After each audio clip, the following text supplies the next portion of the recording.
Hello, you are listening to the OmniTalk Fast Five, brought to you in partnership with the A&M Consumer and Retail Group, Firework, Trigo, Sezzle, and Silk.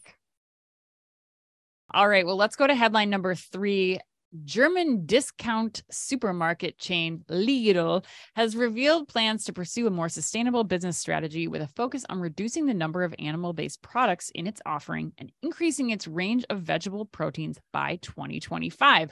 According to the Vegconomist. Yes, Vegconomist. First time appearance on the show. I know. I don't even know. I was like, is it like Vegaconomist? Are they trying to like go with that? Anyway. Yeah, it seems like you could have come up with something a little better. According to the Vegconomist, Christoph Graf, chief buyer for the $100 billion turnover retail giant, told the trade magazine Lebensmittelzeitung that he wants to replace more animal proteins with plant-based alternatives. Said Graf, there is, quote, no alternative to this step, that as a human species, we must live within the boundaries of the planet and that this can only be achieved with fewer animal products, end quote. Chad, I gotta see what your opinion is here on this, especially, coming from a background working with CPGs like Hostess and like pounding those super sweet, wonderful treats into the stores. Like, how do you feel about a store just saying like, this is our stance. We're gonna just focus 100% on non-animal proteins? You may be surprised by my answer, actually. Ooh. So I thought this was actually really cool to see. And I don't mind saying, like, I got Patagonia like goosebumps when I read it. Really? Oh my God. Yeah, Wow. the language is pretty strong. Yes. The chief buyer, I mean, your quotes, right, Anne? I mean, like, they're not leading with consumer trends, taste preferences, rise of plant-based meats, et cetera, et cetera. Like, he's talking about an obligation that companies have to pursue more sustainable approaches, right? Mm-hmm. Like, what was it? I wrote it down. It's without alternative because there is no second planet. Like, that's a company that knows what it stands for. Mm-hmm. And Lidl in particular has backed this up for a decade or so. Right. Across a series of sustainability initiatives, both externally and internally facing. So actually one of our CRGers who you've spoken with, John Clear, before, he's a former Lidl merchant, speaks of it firsthand. So I appreciate that kind of commitment to it. Now, that said, surprise, there is a business and profit angle to this too. So we've actually been seeing more data emerging out there that consumers are voting with their wallets on ESG and sustainable products. Animal welfare and plant-based products are part of that, in addition to other elements of sustainability. So I think we can stop just kind of ignoring millennials and Gen Zs, just talking about how much they care. Like, the dollars are following it and growth rates are higher for products at these claims. Don't get me wrong. Like, there is still a gap between those who say it's important and actual purchase behavior, but that gap is closing.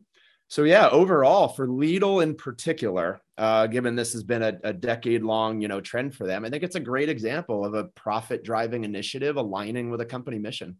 Wow. That is a little surprising, Chad. I was not expecting that response from you, but I mean, Patagonia level goosebumps don't come every day. Joanna, you brought ESG in right away into this. Like, what are your thoughts there? Do you agree with what Chad was saying? I do agree with what Chad is saying about, it's a company with a mission and a passion. And I think, when we think about their private label that they launched a couple years ago, supporting the plant-based items, I think they had an assortment of, 400 or 500 different products under a single label. They were very committed, and it's a climate neutral brand. So I think, they're definitely pursuing this, and they mean it. There's been a lot of growth in the plant-based market. It's also heavily saturated with brands. And so what they didn't highlight in this announcement is whether or not this expansion is coming solely through the private label they've been offering. Right.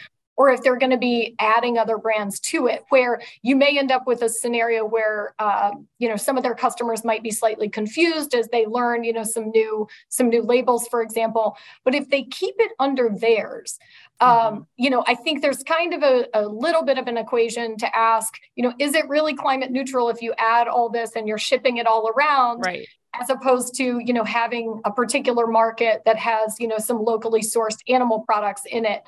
Where's the environmental benefit there? But, the flexitarian market's real, right? Not everyone has, just an exclusive plant-based diet. And so, continuing to expand those offerings, we're seeing in fast food, up until I think it was last week, Chick-fil-A had their announcement about, their cauliflower sandwich. So, we're just continuing to see it. It's here, it's staying, I think they're committed.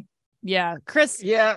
Is this happening in the European market? And like, yes, we have Chick-fil-A. Is it going to do you expect like Kroger to start going forward with this initiative? No, I don't. I think that's the point. That's where the jaded side of me looks at this really differently. Like, I think Lidl's way out in front of this, making a statement like this. And I think that's partly because of where they are. But, from my experience, and Chad, you both alluded to this, really, like, the supermarket shelves shape themselves based on what the consumer wants. And so ultimately that's what's going to happen. And so in the US, I don't see a mass grocer ever making a statement like this. They'll just follow the trends. They'll adapt the shelf space over time. It's way too risky to go out and make a bold statement like this if you're a US retailer. And so I think a little bit there's a part of me that's like, are they just taking credit for something that's already happening, which is the point that Chad brings up, which is why it doesn't give me the goosebumps that say Patagonia did. Well, like, would you compare this? I was trying to think of like the early days of Whole Foods, where it was like, that was still like in co-op land, it was like you had your very specific segment that was only shopping organic. And now look at Whole Foods is now owned by Amazon. It's so much more prevalent. We're shopping, or more people are shopping organic, but that took 20 years in the US. It took so long to happen. So I agree. I tend to agree. I think this might be something that, like sustainability metrics in general, is much more prominent in Europe and the UK and those regions of the world before we start to get there. I mean, can you imagine the people of Kroger's like, we're going to stop selling meat? Like, people would go ape. We thought it was bad that people were shooting down Walmart drones. I think we might have some serious challenges. Chad, final word. No, I mean, and to be clear, right? I mean, my point is that this is right for Lidl, in order to capture that portion of the market. Yes. I also don't foresee it going into mass, Kroger, US based, because I don't think that segment of the population is large enough to have a total shelf takeover across grocery. Yeah, which is interesting, because partly the reason, if we tell the audience how the sausage is made, we got asked about this headline because we're keynoting the NCA, the National Confectioners Association's conference here in a few weeks. And they were asking us about this headline, and they were asking, like, where does it stop? Does it stop with meat? Does it stop with, sweet treats, corn syrup treats? And so there's a lot of offshoots of this that we'll have to keep an eye on as we go forward.